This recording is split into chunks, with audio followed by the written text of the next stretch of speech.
ശ്രാവൺ മൊത്തത്തിലെ ഈ പാട്ട് ഒരു സ്വകാര്യം പറയുന്ന പോലെയാണ് എനിക്ക് കേട്ടത്. നിങ്ങൾക്കാർക്കെങ്കിലും അങ്ങനെ തോന്നിയാണ്? സ്വയംവര ചന്ദ്രികേ നിന്റെ ശബ്ദത്തിന്റെ ആണോ അത് നീ അങ്ങനെ ആക്കി പാടുന്നതാണോ? അതോ ഞങ്ങൾക്കല്ലേ ഇത് പാടി തന്നെ? നീ നന്നായിട്ട് പാടി, ആദ്യമേ അത് പറയട്ടെ, ടെൻഷൻ ആവണ്ട. ഗംഭീരമായിട്ട് പാടി, അതൊക്കെ ഓക്കെ. ഞാൻ പാടിയത് എങ്ങനെയാണ് ഓരോരുത്തരുടെ ഇഷ്ടമല്ലേ. ജയേട്ടൻ പാടിയിരിക്കുന്ന പാട്ട് ജയേട്ടൻ വേറെ ടൈപ്പ്. പക്ഷെ സാർ പറഞ്ഞ കാര്യം ഞാൻ മനസ്സിൽ ഓർത്തതേ ഉള്ളൂ. സ്വകാര്യം പറഞ്ഞു കേൾക്കുന്നത് നമ്മളിങ്ങനെ, പക്ഷെ ഇൻട്രസ്റ്റിംഗ് ആണ്. സ്വകാര്യം നമ്മളോട് പേഴ്സണൽ ആയിട്ട് പറയുന്ന പോലെയല്ലേ എന്റെ അർത്ഥം? അതെ തീർച്ചയായിട്ടും.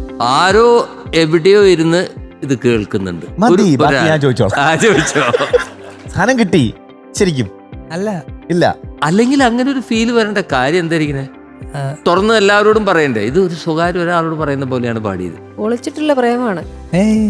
അല്ലെ, പോട്ടെ പോട്ടെ പോട്ടെ. അല്ല അങ്ങനെ ശരി, അടുത്തതിലേക്ക് പോവാം. മോനെ, ഈ പാട്ട് തുടങ്ങുമ്പോഴേ എപ്പോഴും നമുക്ക് അവിടെ കീബോർഡ് പ്ലേയേഴ്സ് ഒന്നെങ്കിൽ അവര് ഇത് അത്ര എളുപ്പമല്ല. ഒരു ഇംഗ്ലീഷ് പാട്ടൊക്കെ പാട താരാ എന്നൊക്കെ പാടാ, ഗാരിസനി സാരി അങ്ങനെ പാടാ.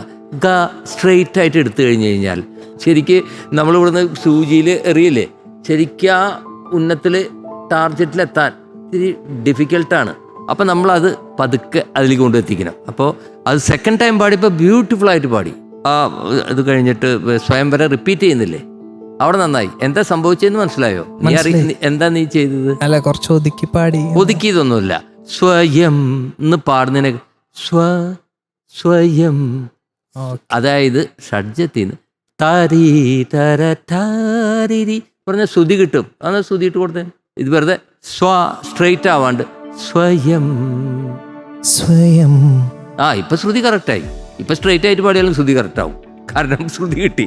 ഇപ്പൊ അവിടെ ഇപ്പൊ ടേക്കിൽ പാടുമ്പോൾ, അതായത് എപ്പോഴും ഒരു നോട്ട് നമ്മുടെ ഇന്ത്യൻ മ്യൂസിക്കിന്റെ ഒരു പ്രത്യേകതയാണ്, അത് താഴെയുള്ള ഒരു നോട്ടിൽ നിന്ന് അതിലേക്ക് എത്തിക്കണം. അത് കേൾക്കരുത്. നമ്മൾ സ്ട്രെയിറ്റ് ആ നോട്ടിലേക്ക് ഇങ്ങനെ കൃത്യമായിട്ട് എടുത്ത് വെക്കുന്ന പോയിന്റ് പോലെ സൂചിയിൽ കോർക്കുന്ന പോലെ ഇട്ട് കഴിഞ്ഞ് കഴിഞ്ഞാൽ ഇങ്ങനെ പോവും. അതാണ് ഈ അശ്രുതി കുറച്ച് മിസ്സാവുന്നത് കേട്ടോ. അത് ശ്രദ്ധിക്കുക.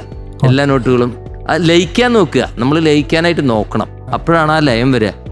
You got the point. പിന്നെ സംഗതികളൊക്കെ പാടുന്നുണ്ട്. ഈ ചില സ്ഥലത്ത് ഇങ്ങനെ സ്ട്രെയിറ്റ് ആയിട്ട് പോകുന്നിടത്ത് മാത്രം ചെറിയൊരു ശ്രുതിയുടെ കുഴപ്പമുണ്ട്. അടുത്ത പ്രാവശ്യം നമുക്ക് ഇതൊക്കെ കിട്ടിക്കാം. You know that this is the first leg. ഇനി ഇവിടെ അങ്ങോട്ട് ഇരിക്കല്ലേ, ദിസ് ഈസ് ഇത് ഞങ്ങൾ പറഞ്ഞില്ലെങ്കിൽ നിങ്ങൾ ചില അടുത്ത ഇതൊക്കെ ഓക്കെയാണ് 100% കഴിഞ്ഞിട്ട് വരരുത്. അതുകൊണ്ടാണ് ഇത് പറയുന്നത്. വളരെ പതുക്കെ പറയുന്നുള്ളൂ, മിതമായിട്ട്. പക്ഷെ നന്നായിട്ട് പാടുന്നുണ്ട് നിന്റെ ഈ ഒതുക്കി പാടുന്നത്. ഇങ്ങനെ ആ ശബ്ദത്തിന്റെ എന്താ എനിക്കറിയാം, ശബ്ദത്തിലുള്ളതാണോ അങ്ങനെ, അതോ ഈ സ്വകാര്യം നാച്ചുറൽ ആയിട്ടാണോ ഈ സ്വകാര്യം മറ്റുള്ളവരോട് പറയേണ്ടി വരുന്നത്, അതോ അത് അങ്ങനെ? അത് ചോദിക്കും, ജീവ ചോദിക്കുക. അത് പറയുമ്പോ ഒരു വെപ്രാളം, ഒരു ടെൻഷൻ, എന്തോ ഒരു വിറവല് പോലെ. ഞാനൊന്ന് സെറ്റിലായിട്ട് ചോദിക്കാം. ഞാൻ എന്റെ ഓർമ്മയിലുണ്ട്, നമ്മുടെ റഡാറിൽ പെടാതെ ആരും പോവില്ല. ശ്രാവൺ, വെരി നൈസ് മാൻ, വെരി നൈസ്. ഞാൻ വെറുതെ ബുദ്ധിമുട്ടിക്കുന്നു. ഫ്ലവേഴ്സ് ഒരുക്കുന്ന കാഴ്ച വസന്തം യൂട്യൂബിൽ പ്രേക്ഷകർക്ക് ലൈവായി കാണാം. ഫ്ലവേഴ്സ് കോമഡിയിൽ ജോയിൻ ചെയ്യൂ, ആസ്വദിക്കൂ.